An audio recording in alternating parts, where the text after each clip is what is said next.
If vulnerability feels uncomfortable for you, there's a reason.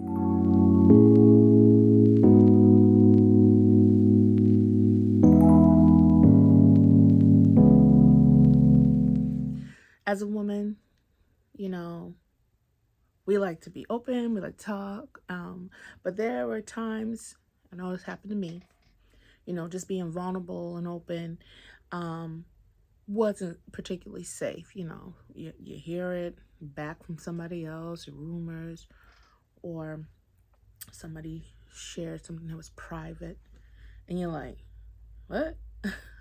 That was between you and me, okay? So sometimes vulnerability hasn't yielded good results for some of us.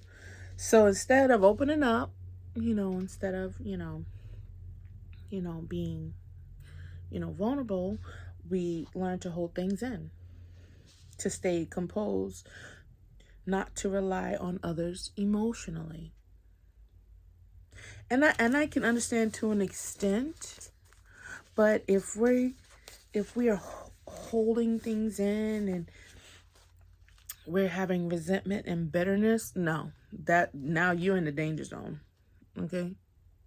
You are in the danger zone, and you need to kind of repent from that and ask God to, like, help me get through this, like, forgive, and don't hold that stuff in, because it'll make you old.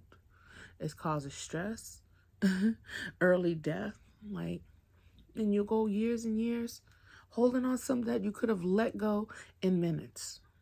Okay?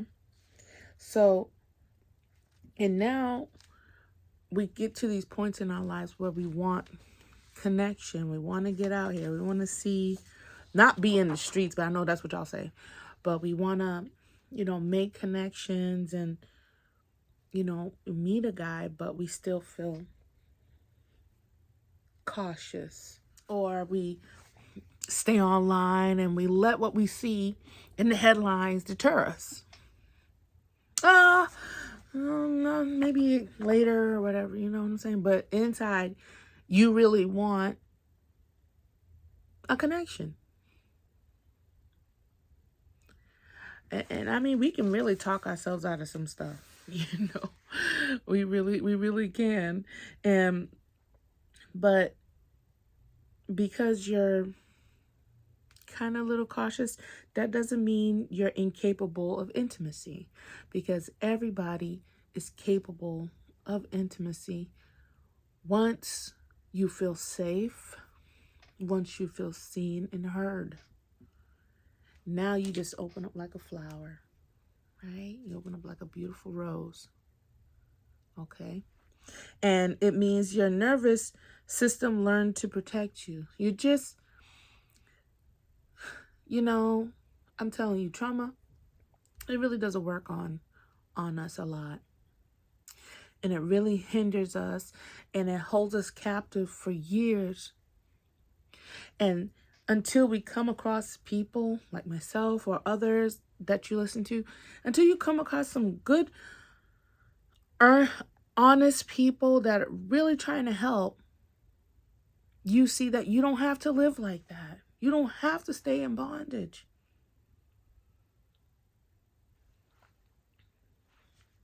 Years and years, if you really wanting and seeking a connection, yes, you're waiting on God, but you got to position yourself, which means you have to be doing the work and opening up. And for you to get back and be seen, you do have to make yourself a little bit uncomfortable. And if somebody wants to have a conversation with you, hey, how you doing? Well, what's your name? You look beautiful. So what are you doing around these parts? So what are you going to do? Freeze? Run away? You're going to be like, don't freak out. This is your chance. This is your display to let somebody say, oh, that girl's nice. She's cultured. She has a good head on her shoulder. But on the other hand, if you're holding back and you're not at least being a little vulnerable for conversation, how will you get anywhere? And I'm just thankful just to be able to sit before you and just give you the encouragement to face the hard parts of vulnerability. And you can do that on your own and or with a therapist and things like that. And really work through and learn how to open up so that you can start, positioning yourself just to, being open and ready and prepared. Often, sometimes we're not prepared. We don't know what to say. We freeze. We look awkward. And we kind of miss opportunities, or we're afraid and opportunities pass by,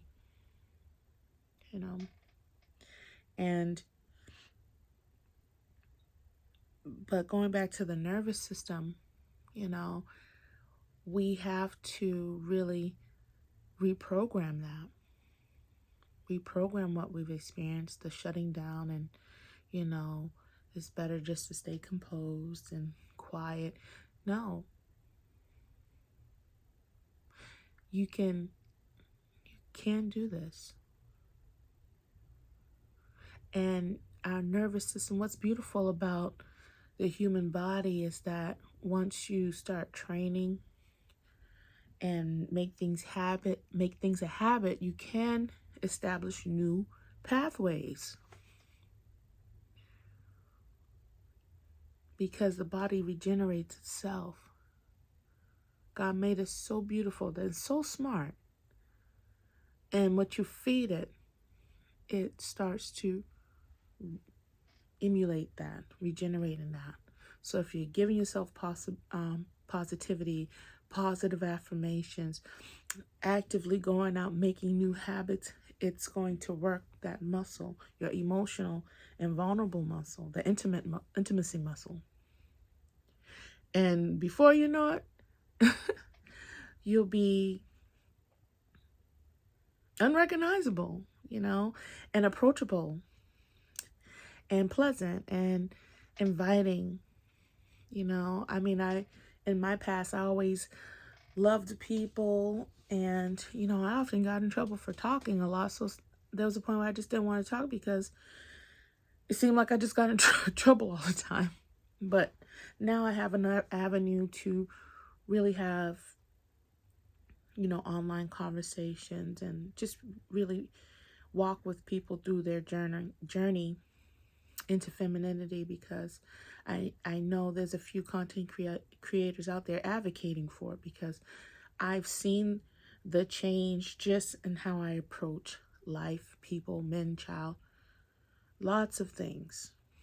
As opposed to before, I was quiet. I wasn't really open because I had a lot of disappointments, but I had to let that go. I had to get rid of that resentment, that unforgiveness, the shutting down, because if I do that, I'm doing a disservice.